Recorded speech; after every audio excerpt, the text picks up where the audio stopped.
On this episode, we interview Julie Lehman regarding Pregnancy and Infant Loss Month. You're listening to the Dudes and Dads Podcast, a show dedicated to helping men be better dudes and dads by building community through meaningful conversation and storytelling. And now, here are your hosts, Joel, Demott, and Andy Lehman. Joel, Andrew, how are you today? you know, Andy, if I were any better, there'd be two of me. Wow, that's a dad joke. I don't know. Here's the deal. I heard that for the first time a few years back. Who says that? Danny Yoder, our friend Danny Yoder says that. I was trying to remember who. My dad normally just says, if I'd be any better, I'd be you. Nice. So, my grandfather said, "I'm finer than frog's hair." That was what? one. Wow, the things that I learned today. Yeah, so much. Before we jumped on here, we were talking about couches. Davenports, more specifically. Davenports. It was Wow, hold on. it was amazingly entertaining. I messed something. There we go. I was on the YouTube stream. I was showing two of me, which is interesting because I don't want to see me twice. I could take that. Easy on the eyes, Andy. Well, so hey everybody, welcome back to another episode of the Dudes and Dads podcast, or podcast. What a pod clash. That could be interesting. That could be a thing. I don't know what it is, but it sounds interesting. We should look into it at a later time. Glad to have each and every one of you here. It is our great honor to welcome my friend Andy's spouse. My friend too. And your friend? Yeah. Some would say your best friend. Sure. Yes. You would say yes. that. Not sure. For the Yes. Sorry. Hi, Julie. Thanks for coming. Yes. Thanks for asking me to be here. Yeah. But before we get into that, we need to remind you about our sponsor for this episode. Please, Joel. can we? Yes, let's do it. Support comes from Everence Financial, dedicated to helping members navigate their life mission and finances through services that positively impact our community.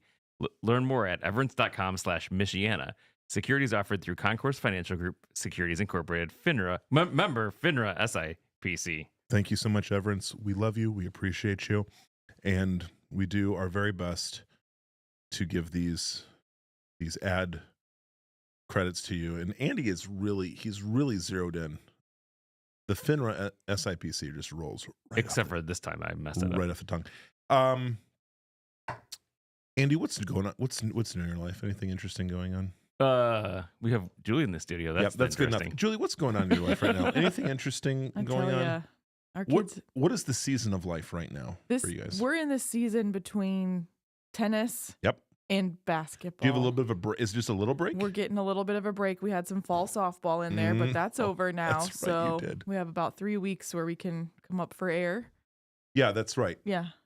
Yeah, our air is, let me see. We have no sports right now. I think I'm accurate on this. Well, but we did just find out that indoor soccer starts next weekend. It was Matthew's last outdoor game today. I was like, so Matthew, we're pretty close to futsal season and indoor soccer season. He's like, yeah, next game is Saturday. I was like, you mean this coming? Wow. But hey, you know what? Here's the deal. It's in town. It's only a 7-minute drive from our house. I'll chalk that up as a win. You all know when the less travel, the better.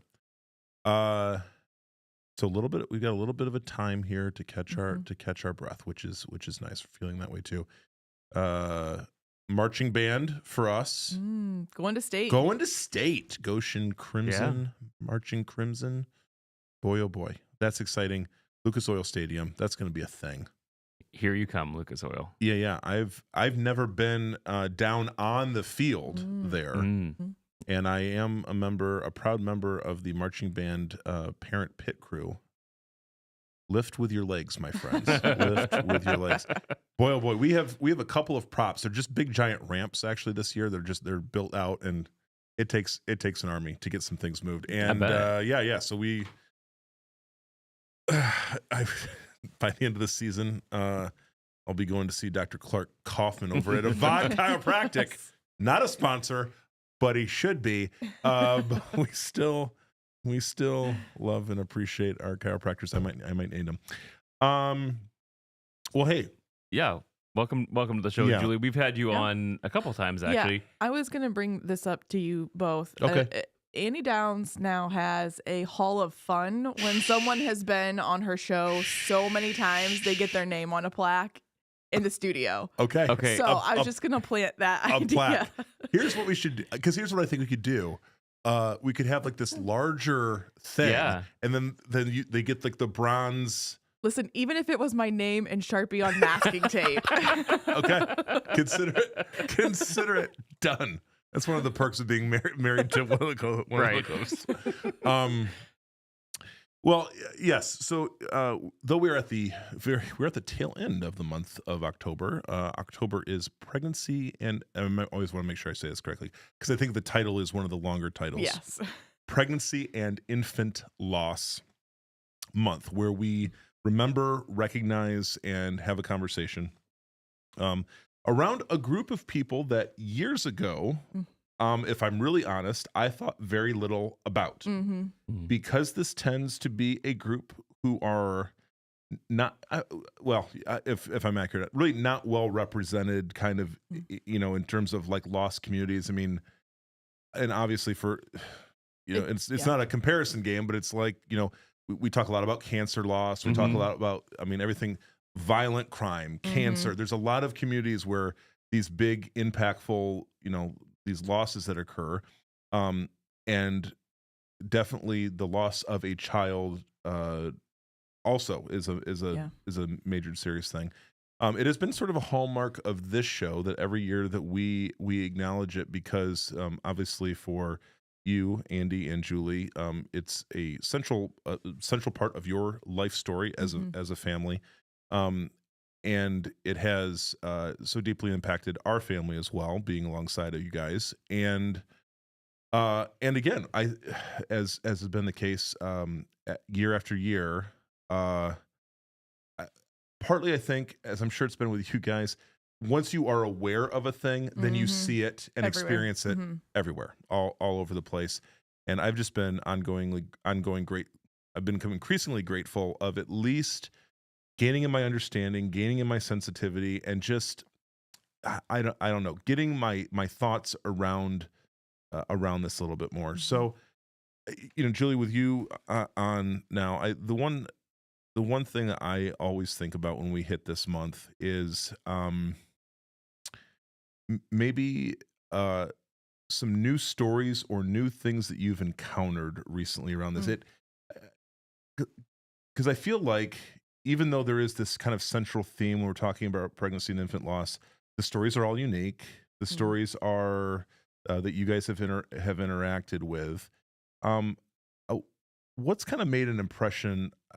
An impression on you guys, I think, here maybe in the last year or two, or something that's kind of front of mind for you that has maybe even reminded or affirmed why it is, Julie, when years ago, starting with Hope Mommies and all of that, which we can definitely need to talk more about. I always want to remind people of, what kind of is something kind of a new thing, something you've encountered, a new awareness, or maybe something you've been reminded of in a powerful way here, maybe in the last year or so? Well, I'll first back up to even, I think what you were alluding to there at the beginning about this type of loss is so unique that when you talk about, the loss community in general, loss is a loss. And so, like, the hierarchy of grief is not a thing. Yeah. However, it is so unique. And so, really say what you will about social media, but the last 12 to 15 years have completely changed how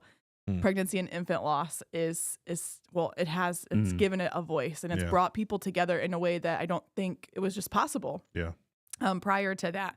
And so, that, along with just shifts and change in culture and people being willing to be vulnerable, has really changed the landscape for pregnancy and infant loss. And so what I've seen, especially in the last couple of years, is what does it look like when our loss first happened, it was 10 years ago. And so we were kind of what I felt like was in that first wave of people who were finding support through social media, through the internet, being able to connect with others. And so now what does that look like? It almost feels like we're into Gen 2. Like, Interesting. It feels weird, but it feels like Andy and I are kind of like the mothers and the fathers now of coming alongside that next generation of people that are experiencing because the people loss. that are losing, I mean, just mathematically speaking, I mean, the families that are losing, in some cases that are losing a child, are a decade younger than you guys are. Yes. Right. Yeah, we're a little bit out of touch. Yeah. And, a little bit. Yeah. And so, and for them, I mean, as you guys, by God's grace, continue to grow your family after the loss of Macy. For some people, it is their first their first child, their first that is their experience. What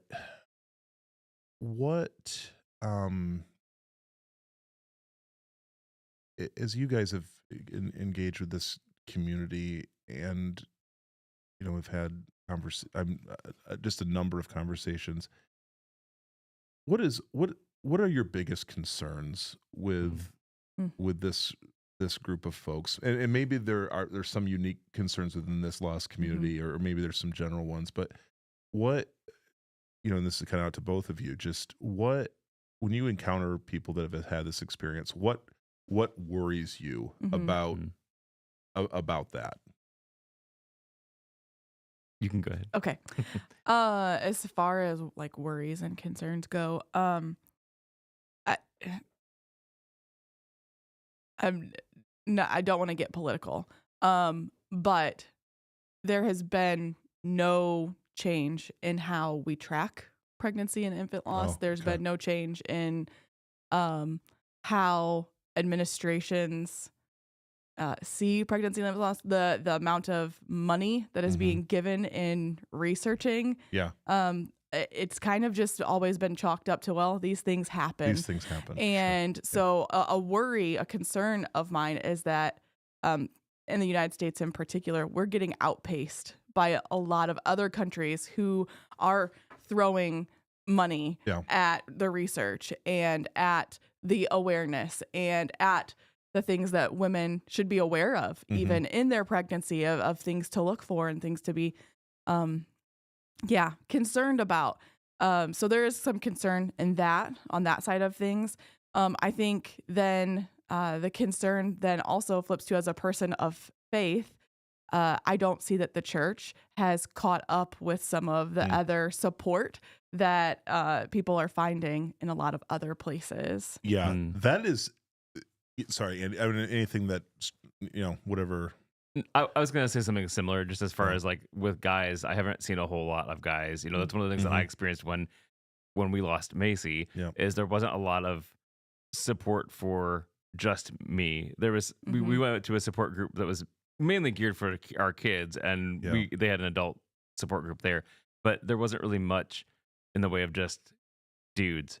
And so I've seen a little bit in that going on. I've worked one-on-one with a few people, but for me, like, I don't see the wide support like with Hope Mommies and other support groups around like that. I do wonder, because I've had this, I've had a few other experiences, I think, similar to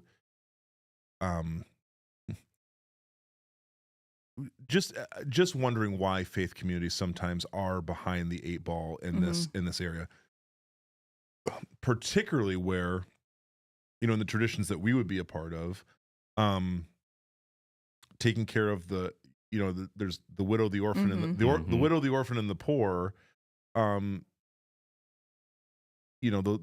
then somehow there seems to be this other category. I'll say this, I won't. When I pastored here at this church, I think there was, I don't know what the season was, but like slowly finding out all of these women Mm-hmm. who had lost children this way and had never shared that with Yeah. anybody. Mm-hmm. And didn't think for whatever, I'm sure a myriad of reasons, for whatever reasons, but these, I would look at these individuals and say, man, they were in close community with other people, other women, other families Yeah. who did not know this story, and they had held on to that. Or they didn't know the depth of which the grief went, or the Yeah. pain. It was Yeah, like, yeah. oh yeah, we knew that thing happened to you, but Right. you Right. moved on. Right. Yeah. Yeah. I mean, and I've heard, as I'm sure you guys have. I mean, gosh, this will go way back. I will never forget this. And this is, I can say this now because I feel like there is enough time that has passed that I can put it out there, and that I still have a strong reaction to this when I think about it, but enough time has passed. I mean, I remember when Macy passed, and when I was because again, I had two jobs at the time. I had to make arrangements to like get time off or day off to come in and to officiate the funeral service, right? And so obviously I have to go to my boss and I have to explain the situation. They were great about it, but they asked a question. I was like, this is my friend, these are my friends, and this is what's going on, and I just really want to be there for them. And then the question was, how old is she? And then whatever, however old you were at the time. And then the response is like, oh, well, she can have more. Yeah. Right. Yeah. And there's no replacement. Yeah. And I just,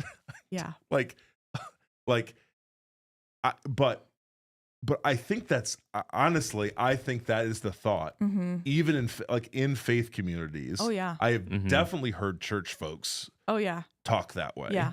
Yeah. And it doesn't, like, I just want to be generous, and maybe too generous, but it's like I don't think you really know what you're saying. People don't. Yeah. But it's like if you have a really high view of life, and of a view that God has intricately designed this human form in like the miracle of life in of itself, only for that to not come to fruition.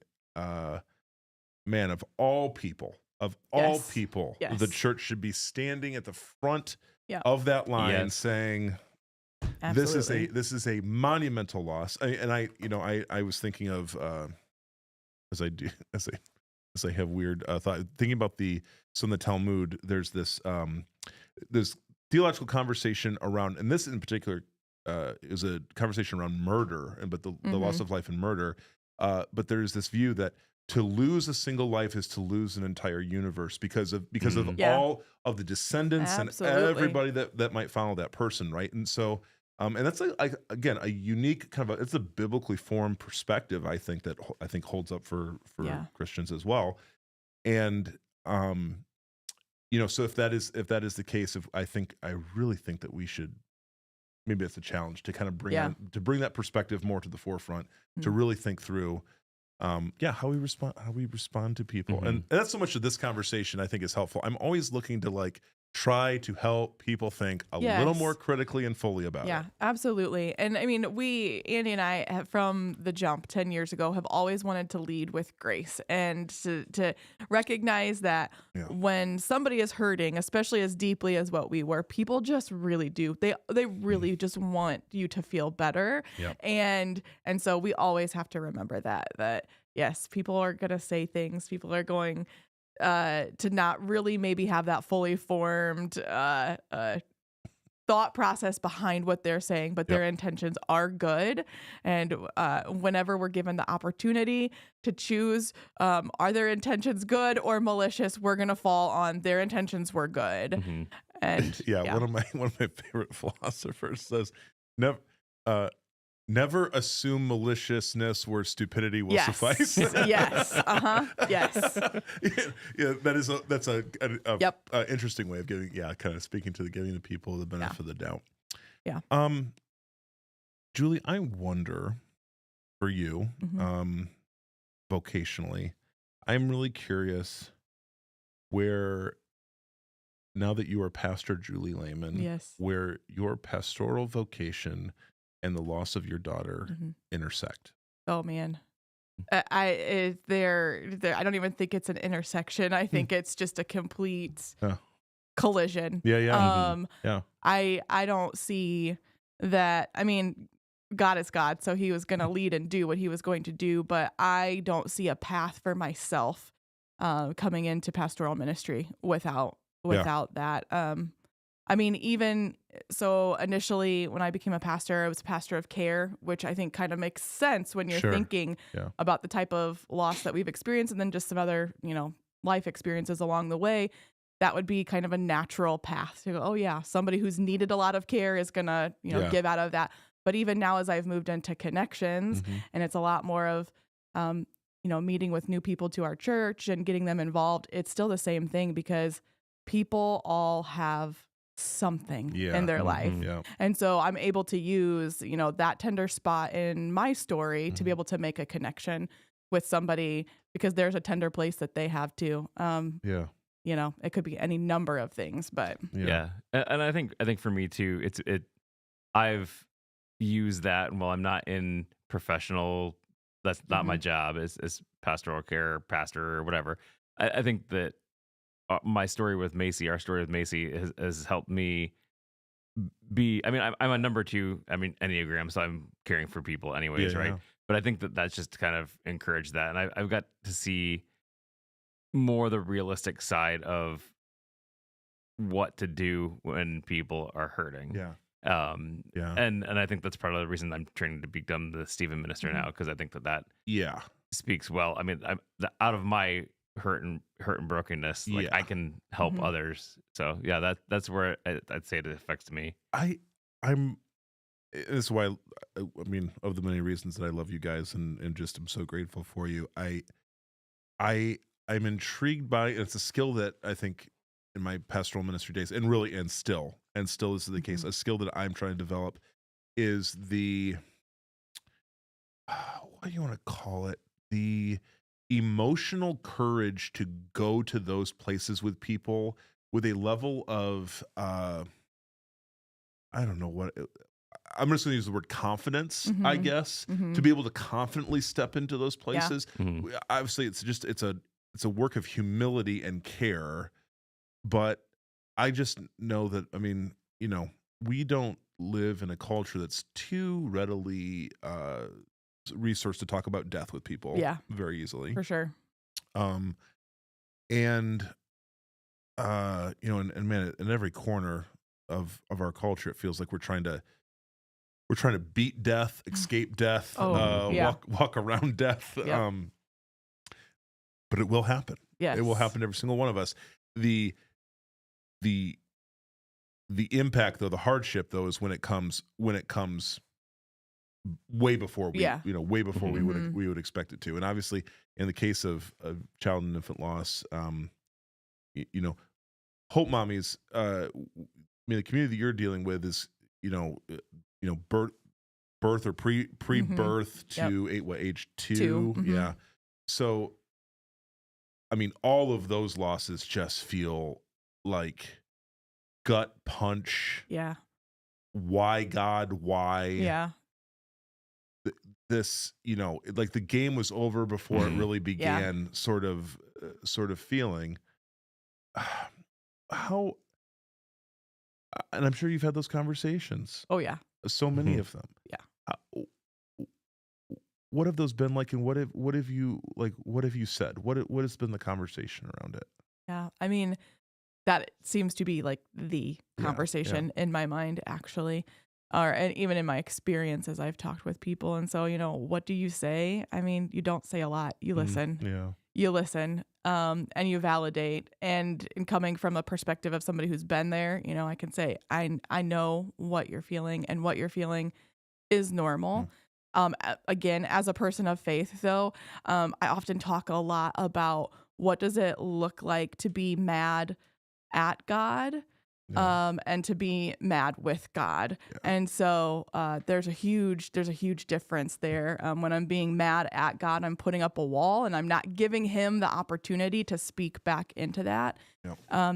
And then when I'm mad with him, then, you know, I'm mad and I'm giving it to him. But I'm recognizing he has broad shoulders and his love for me is not changing. Conditional upon your yes. how nice you're going to be to him. Yeah. And then I'm also allowing him space to do what only he can do, and to allow him to speak into that and you know, to mold my heart. And so, but really truly, like, what I am saying to people, what those conversations look like, it's just a lot of listening, and it's a lot of just encouraging people to talk, being present. Mm-hmm.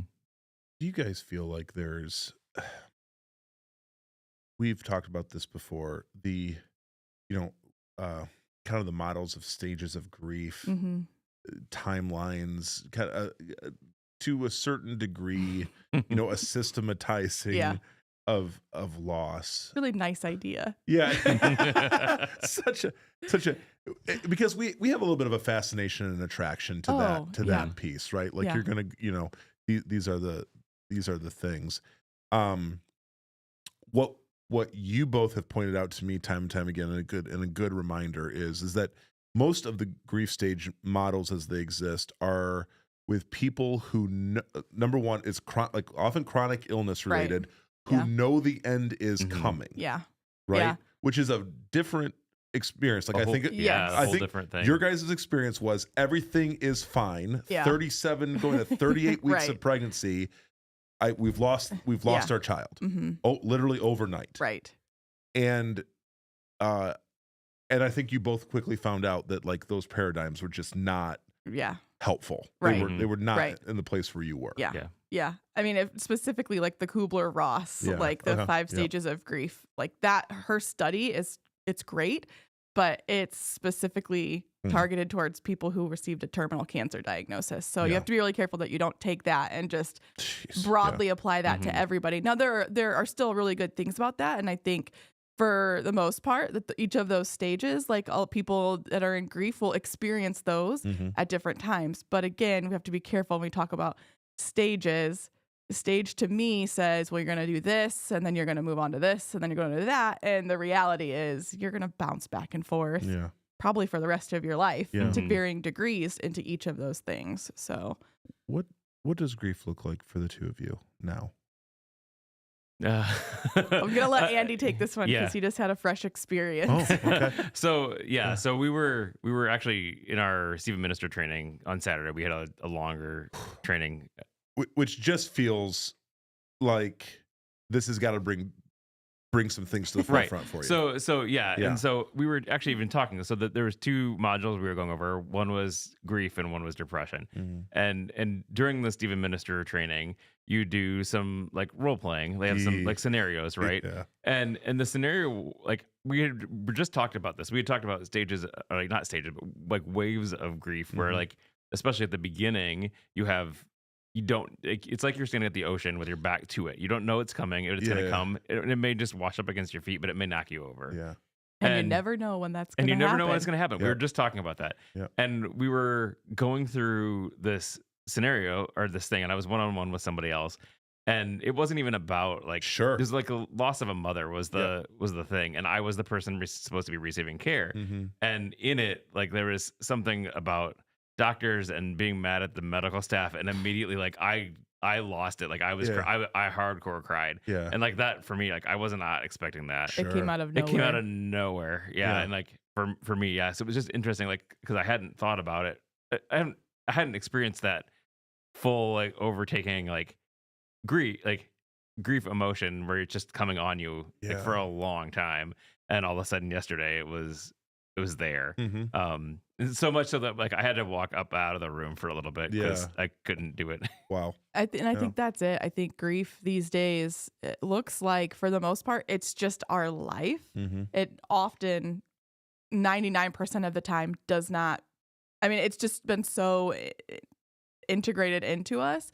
You know, stillbirth is just a part of our story, and Macy is just a part of, you know, our life, and so it's not a big deal.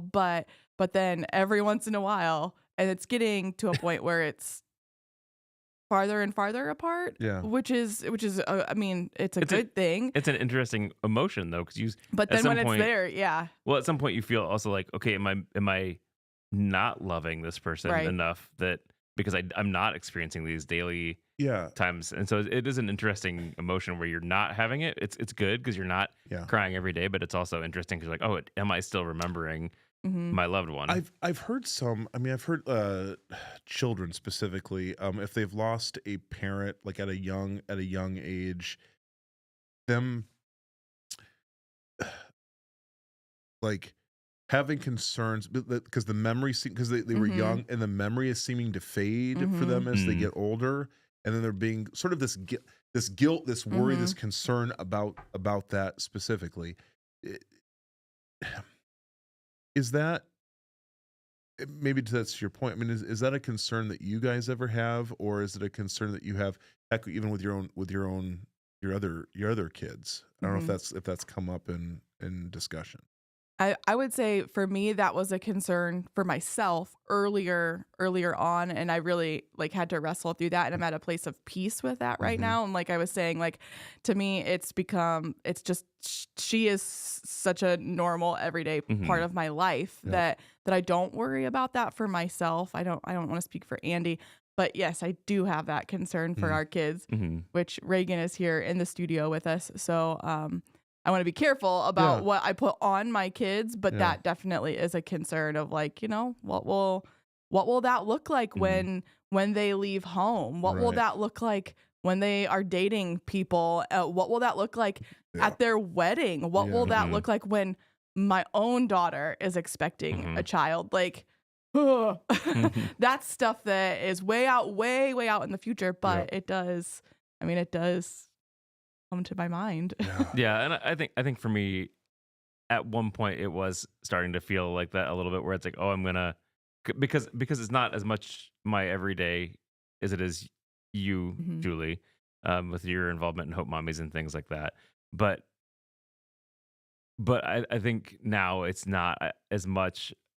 Yeah, I mean, it's just part of my everyday, and I mean, not in a different way than yours. It's still we still talk about her, and we still have our traditions, where we at Christmas time go out to the cemetery and things. I would say too, one of the things that has really reassured me about our kids though too was it was this last Thanksgiving. One of our traditions is cinnamon rolls Thanksgiving morning. We watch the Macy's Thanksgiving Day Parade and we pretend that it's for Macy. Yeah. And I was at the point where I thought, the kids are getting old enough now, maybe we need to start backing off from some of that. And so we made plans to go. I think we're going to go down to Andy's parents on Thanksgiving Day, and our kids were like, well, but we're not doing that till after we've had cinnamon rolls and watched the parade. And so that was reassuring to me of like, no, those things are valuable to them too still. So yeah, very cool. You guys, you mentioned Hope Mommies. It's very much part of the story, a thing that was no pun intended, but sort of birthed out of this loss. As always, we just want to remind people, I mean, what an amazing ministry this is. Tell us about it, Julie. Yeah. Tell us your journey with it, where it is today, and how I mean, it's impacting lives and continuing to do so. I would just love to hear that. Yeah. So I have just been a part of our local leadership team now for the last couple of years. I transitioned away from being our chapter president. Lauren Morris is the current chapter president, and she is doing phenomenal work. She's doing so good. I am so proud of her. I'm so proud of the whole team. As I was saying, it feels like we're in Gen 2. We've had a couple of gals that are significantly younger than us come on board that are I mean, they're go-getters. They're excited about the ministry. It feels like, the ball kind of is in their hands and they're ready to run with it. So I'm so proud of those ladies and what they are doing. Last year, we had the opportunity to host our first retreat here in Northern Indiana. Well, actually, it was in Southern Michigan, but hosted by our local chapter. Took off, actually, it was 2023 that we did that. Took off 2024, and now we're ramping up to do it again in 2025. I think that is where I get really excited about things. That's where you see women come in on a Friday and be so unsure, so scared. Are people really going to understand? Or is this a safe place for me? And by the time Sunday rolls around, they don't want to leave. Yeah. They've found their people. Yep. And so, yeah, I'm really excited about that. Good stuff coming up. So Practically speaking, what services, opportunities do Hope Mommies provide for people that have had the experience of loss? So our first contact with somebody who's experienced pregnancy or infant loss is through our Hope Box, which a couple years ago, the Hope Box has got a completely new redesign. They look amazing. So we give those to women, preferably as close to the time of their loss as possible, has pampering items and resources, ways for them to then get connected with the community. So that's what's happening. And then from there, they are invited into the community that meets face-to-face or online. So our local chapter hosts monthly meetups, opportunities for women to just kind of come together and receive support. Sometimes there's a planned activity. This month we made candles because October 15th is the Wave of Light, which is a specific day that people light a candle all around the globe. Sometimes it's just let's get together and chat. Mm-hmm. So that's happening. And then a couple times a year, we have our Hope groups, which are our Bible study groups. Hope Mommies has written a number of Bible studies specifically for women who have experienced pregnancy and infant loss. And so that happens a couple times a year as well, too. And then, like I said, at the retreat that's happening. Maine Hope Mommies at the national level does an awesome retreat every year. Our local chapter at this point is doing them every other. Nice. Website, hopemommies.org. Yes. Oh, and I forgot something new that they're doing is the podcast. They now have a Hope Mommies podcast. So they got with it. Yes, they did. Yes. Yes. That's so, good. And it's fantastic. And Awesome. I'm actually going to be on it Yes. here and next month. So, we're just warming her up. That's all. Yes, we that's got right. Let the first. record That's show we right. got to her first. Yeah. many times. So many times. Because she's going to be on the Hall of Fame. That's right. Yeah, that's right. Yeah, I think, and with the Hope boxes, I mean, those are, they're at doctor's office. I mean, you have those kind of. Yeah, we have them. Doctor's offices, midwife offices, birthing clinics, hospitals, churches. A lot though come just by word of mouth. Right. Hey, my friend, just experienced a loss. Can you get a box to her? So yeah. But we do have them stocked all over the place. Really, really beautiful. The region that you guys are covering. Yes. Ranges from where to where? So roughly. So technically it's St. Joe and Elkhart County. Yeah. But with us being the only chapter in the Midwest, bigger events such as our retreat. I mean, the retreat the year before we had people from Kentucky, Ohio, Michigan, Indiana, Illinois, I think Minnesota. We had somebody that came from Minnesota. So, we're the Midwest and Kentucky. I'm super hesitant on including, because I think Agreed. Kentuckians It's not quite. It's not Midwest. I think from and the people Missouri. I know. Yeah. What is Missouri? I know. Missouri, help us out. What do you consider? Where are you at? Where are you at? What do you consider yourself? Yeah.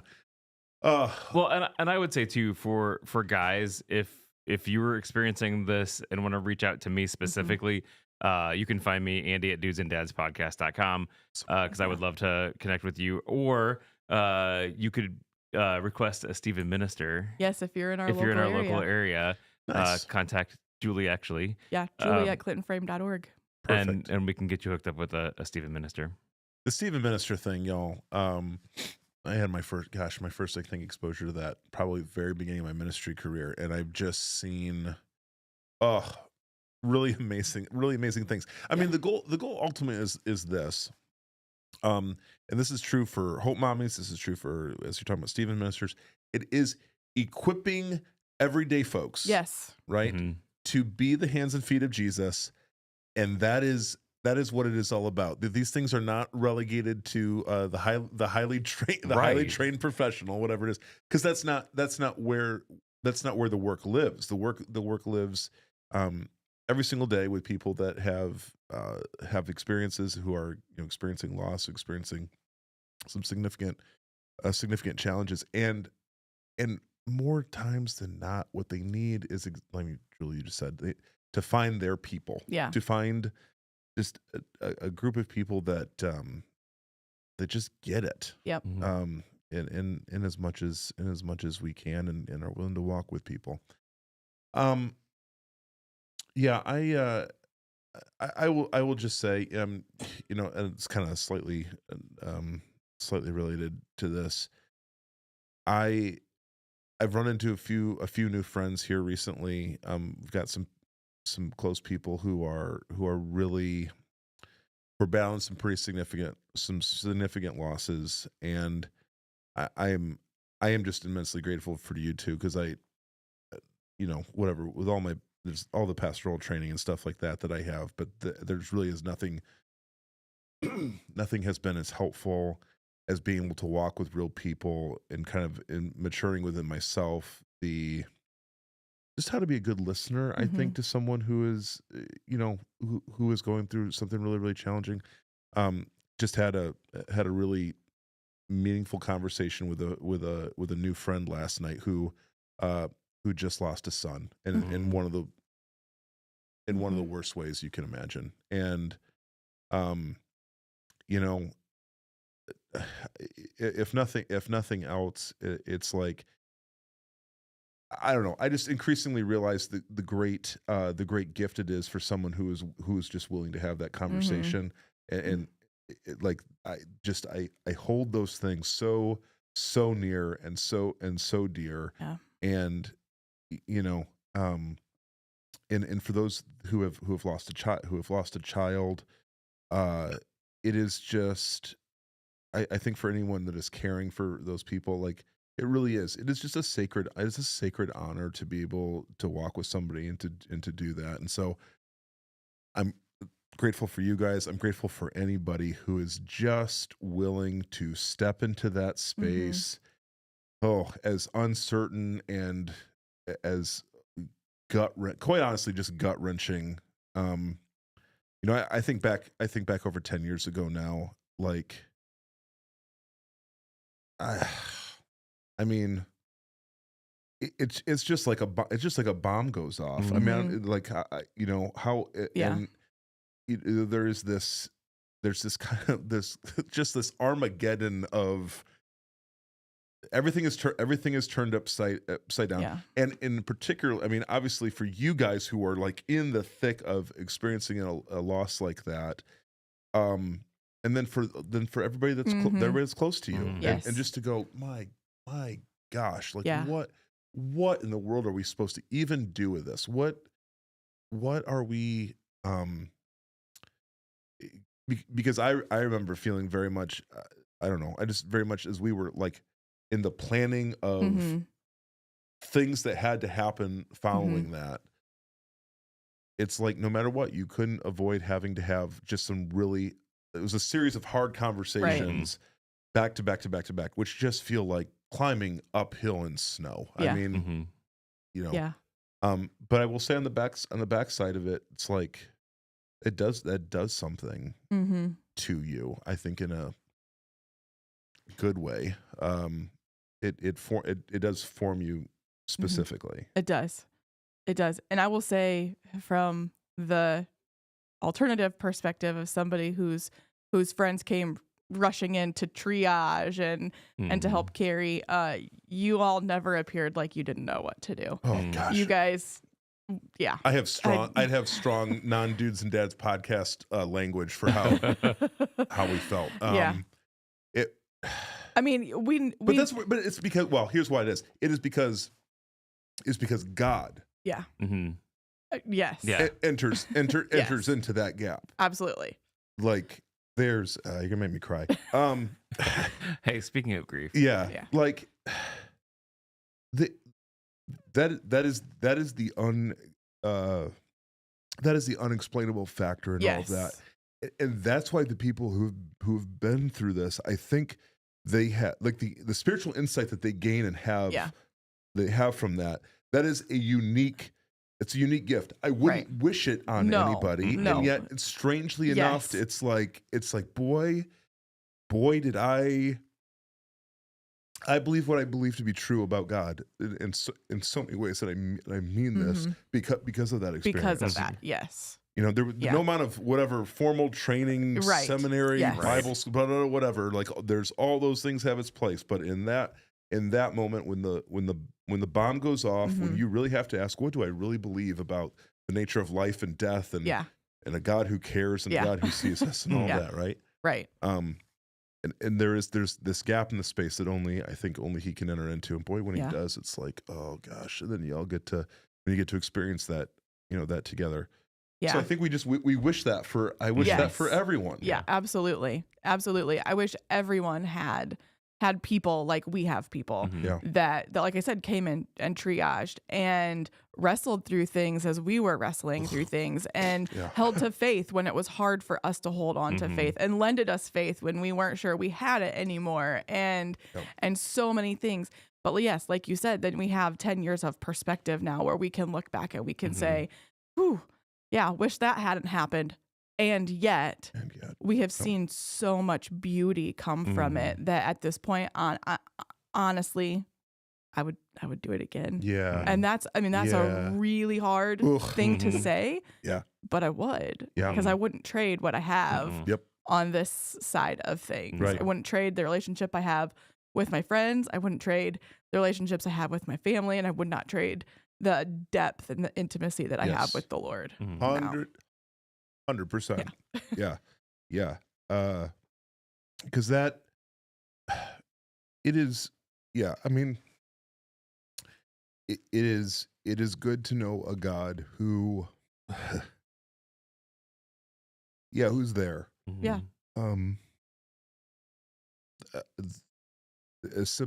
As simple as you can say it. I mean, but it's a profound truth. And I don't know. I'm thinking right now. I mean, there's a couple of people in my life who are. I have another person who just got close to me, including close, just got a really scary diagnosis, and like I was thinking this morning as I was praying for him, was like all I can hope for is that they know that he is there. Yeah. Like. Yep. Yes. I hope that they feel that. I hope they experience that, because that is in these moments, it's like, that's really all that, that's really all that counts. Because it goes beyond any of our wise words that we have to share, whatever. But, that's what we need is it's what we need. It's what we have as a God who's there. So. Yep. Absolutely. Amen. Well, Glad we could go there together, guys. It's been a time so we could have a good tear or two. Yeah. But as always, guys, I'm grateful. I'm grateful that we can do it. So thank you for joining us. Yeah. Thanks, Julie. But as always, before we let any of our guests go, come here. You have to do this live. We got to do it live here. And now it's time. And now it's time for the Dudes and Dads Pop Quiz. Thank you, Reagan. She did it live. I have a sound bite of her, but it's better for her when she can do it live. It is. And it's she's significantly older here, now. hold on. And now it's time for the Dudes and Dads Pop Quiz. No. That's not too bad. That's more recent. It's not too bad. All right. Okay. So if you've never joined us before, what this is a time we just pepper Julie with questions that she can't imagine and prepare for. She can't even imagine.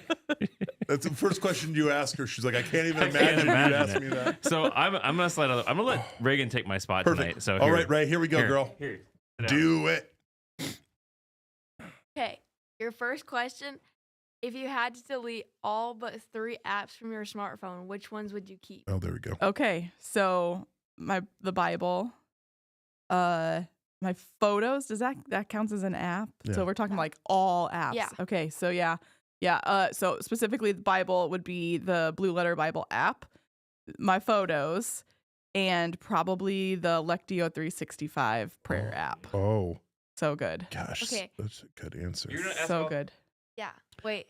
We'll just let Reagan do her 3. She can do 3, Okay. and then I've got a couple that I'm forming. This is right gonna now. be a really hard one because I know you. Oh boy. Okay. What's left on your bucket list? Oh goodness, she's right, because there's 1.5 million things. So how about the next big thing that's on my bucket list that I'm currently working towards? Does that count? Is Yeah. that okay? Okay. So your dad and I are hoping to go to Scotland. Yes. In, I Without think me? 3 years. Or without you. 3 2 years? years without maybe. you. Wait, in 3 years? Specifically without you. Yeah. That's wow. Okay. Yeah. So once Scotland. the boys are gone. Yes. So me and Heidi are going to be left out. yes. That's okay. We can party without you. There you go. Okay. Go for it. Okay, the Number last 3. one. What's the worst job you ever had? Ooh. Ooh. Okay, so I've not had many jobs in my life. It's because your mom's lazy. That's why. Yes. Yes, 100%. Agreed. Hates work. Hate it. But probably when I was in high school, I worked for my grandpa. He had a tool and die shop, and I came in after school to clean toilets. Oh. Ooh, that was probably the worst job. I'm just going to go out on a limb and say a tool and die shop bathroom is a real nightmare. Cesspool. Specifically cesspool. Yes, specifically. Awesome. Julie, my question is, I just have one. This came to me, Andy, every once in a while, I have this like, oh, this is a new pop quiz question. Yeah. Oh boy. So you're getting it first. Here it is. I'm ready. Because I think I'm intrigued with the dynamics of this question, and we'll test it out and we'll see. If you could be a tour guide for any sort of tour, what would it be? Oh God.